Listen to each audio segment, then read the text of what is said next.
Monaco, the principality on the Cote. The rich and the beautiful have long flocked to its shores.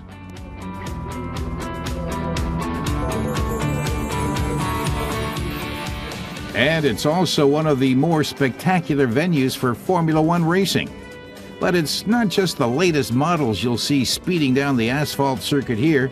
Since 1997, Monaco has also hosted series that features historic motor cars, which take place every 2 years. The star of this year's event is this Auto Union Type C Grand Prix race car from 1936. It puts out a phenomenal 520 horsepower with just a 6-liter engine, a 5-speed transmission in the rear, and a differential located between the engine and the rear axle power the rear wheels. Jackie Ickx, 8-time Formula One champion and 6-time winner of the 24 Hours of Le Mans, will be behind the wheel. Thank you. Thank you. Thank you. A lot of physical effort. There is no power steering assistance like we used to have today, or brake assistance. So it's demanding, and I think it's a great privilege to drive it, especially around Monaco. And it's also a track which is very demanding for those who really compete, which is not my case today. But if you imagine Formula One today, there is nothing like it. You just can't flirt with the rails.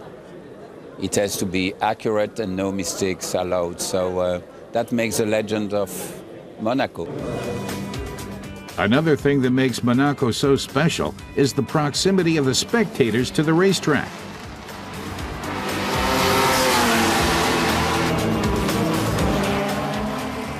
Four-time Formula One world champion Alain Prost is completely smitten with the ambience here. The track is still the same, you know, even if it's been some changes, still the same ambience, same atmosphere. So when you see the cars, the drivers, the old drivers, or the mechanics, engineers, and you know, it's the whole history of motor racing, and Monaco is part of the history of motor racing. So in fact, it looks like it's normal, you know, but it's fantastic to see such nice cars, you know. I'm very impressed about how the drivers they can be so, I mean, pushing out the cars and being so fast, and for sure they have the respect of the cars, but they also like to go at the maximum. So it's quite nice. You know. The vintage cars, champions of yesteryear, and the special flair of Monaco all combine to make it a one-of-a-kind event. But the historic race cars and legendary racetrack also exerts its pull on the younger generation. It's got to be up there as one of the top events. When else do you get the chance to race on such an iconic, historic circuit? It's driving between the barriers with cars like these that are so fast. And what's fun with these cars as well is they still move around a lot on the limit. You've got quite oversteery cars, very low grip surface, being a road most of the time. It's fantastic. Another racing legend, James Hunt, is also being honored here. In the 1970s, Hunt was Niki Lauda's main rival. He was Formula One world champion in 1976. His son, Freddie Hunt, is here to keep his father's memory alive. It was his first race and his last race, and as far as I'm aware, he never actually finished a race here. I don't think he did. He didn't get on with the circuit very well.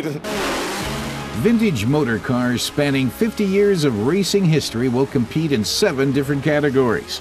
For a few hours, the spectators will take a journey back in time into automotive history.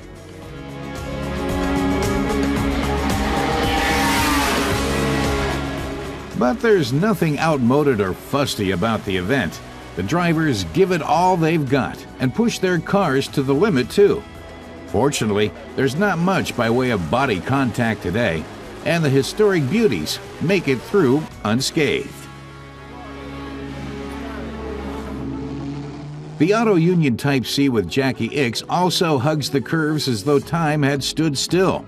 The vintage race cars still put out an impressive performance.